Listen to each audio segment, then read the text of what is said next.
Thanks for staying with us. I'm Bill O'Reilly in the Miller Time segment tonight. Let's get right to the sage of Southern California, who joins us now from Santa Barbara. So you heard LeVar Burton, very eloquent tonight, and you're following the Big Bird controversy, and you say? I can't say Big Bird anymore, first off, so I'm going to say Poulet Grande, because I'm getting sick of hearing Big Bird in this culture every second word. Listen, Sesame Street made $356. I agree with LeVar on that. They don't need any more Sesame Seed money. But people like LeVar, who's a nice guy, and Sandra Flauk have to realize that they're missing the big point. We're broke. If we spend a whole lot more money, the Chinese, who now own Big Bird, are going to come in, defeather him, glaze him, and serve him as Peking Big Bird, all right? They make $350 million a year, and I'm wondering if we have to participate in it. Why don't they kick in some back end towards the national debt? Why does a creep like Bill Moyers get the back end money? Start giving the American people their taste if they're going to put I just want to stop you. Two things. Now, Big Bird isn't a duck, and when Billy, Miller is no reason to tackle me over jokes. Comedian trying to do jokes. What are you Secret Service, for God's sakes? I didn't want Chinese people to be offended. That's why I had to explain. But the back end line that you just dropped on everybody needs to be explained. Bill Moyers, in addition to having his dopey program funded by Miller and me and you, all right, gets videotapes of said program that we pay for and sells them. And that money doesn't come back to us. Guess where it goes? Where does it go, Miller? Where does that those DVD money go? To Bill Moyers. Yes. That's the con.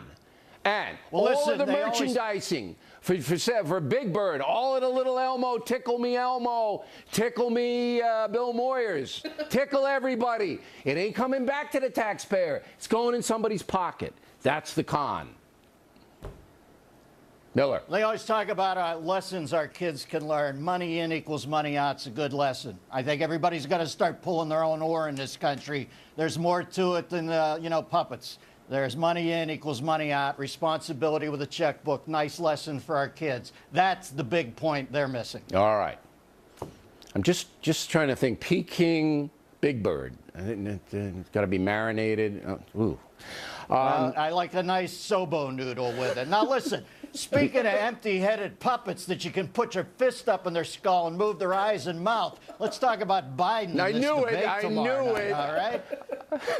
He makes the stuff in his head makes sawdust look like beluga caviar. All right. Shemp Biden is an intellectual chew toy, and they better put an airbag into that podium so he doesn't hurt himself against Paul Ryan. You know, Biden's the guy that said we should partition off Iraq into 3 separate regions, and that's appropriate because he has a curd for a brain, and soon he's going to get the Shia kicked out of him by Paul Ryan.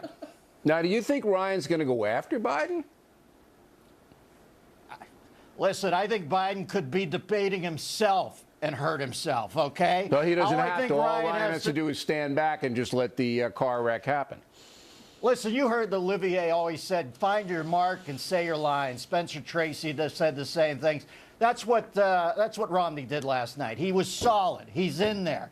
Biden is going to flick all around, and he's going to do all this little crap stuff, but he's insecure intellectually. Anybody who knows their IQ and pronounces it in public like he does, that tells me that he's afraid of his own brain power. They have Ted Olson simulating Biden in the debate prep with Paul Ryan. I don't know how you simulate Biden. You must have an unlit pilot room in the rehearsal space or an unlit pilot light in the rehearsal space. That's how Ted Olson dumbs it down here. You know, when they put that final hair plug into Biden, they went in a little too deep with the Indianapolis 500 ratchet, and I think they severed a discernment lobe up front. And when he has to get out of the bubble, at the end of this term and go back into the real world, he's going to be more screwed than Jimmy Whitmore in the Shawshank Connection bagging groceries. He won't know how to be in the outside world. You don't really like the vice president, do you, Miller?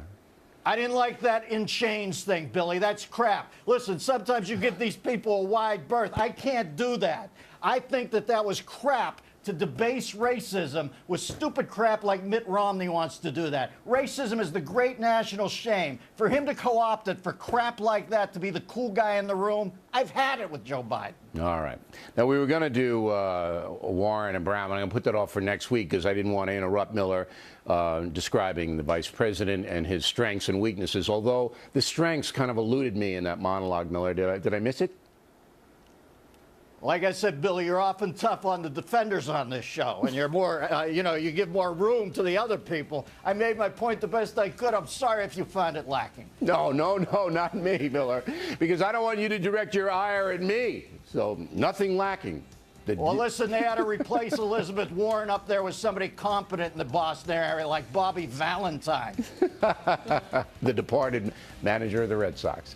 And Miller and I would like you to know the tickets are available, but just two Boulder Fresher shows. All the other ones sold out. You can see us Saturday, November 24th, Houston, Texas. Saturday, December 8th, Salt Lake City, Utah. Information on BillO'Reilly.com. Also, my only solo appearance before the presidential election will be at the Hard Rock Hotel, Broward County, Florida, on Friday, October 26th. We'll be discussing the election by that time. I may have a prediction.